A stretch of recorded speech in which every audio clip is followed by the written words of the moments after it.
Hello, and welcome to this episode on What's the Purpose of a Resume? The essential purpose of a resume is to convince employers you're worth interviewing. Please memorize this. The fundamental purpose of a resume is to convince employers you're worth interviewing.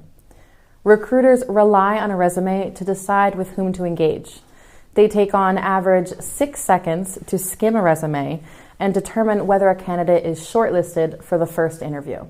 Therefore, it's crucial to make your resume stand out from the competition.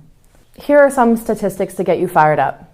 Only 17% of applicants who submitted their resume make it to the screening stage, which is an initial shortlist of the most appropriate candidates for the role.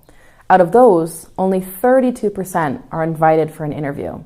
Then, 31% of the candidates who come on site receive a job offer. Out of those, 69% accept the job offer. At the end of the day, only 1.2% of all applicants are hired. If you want to increase your chances of getting hired, start by creating a great resume.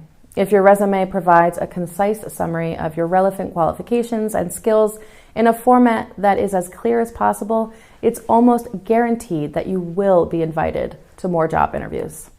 In the next episode, we'll explore what recruiters look for in a resume. I'll see you there.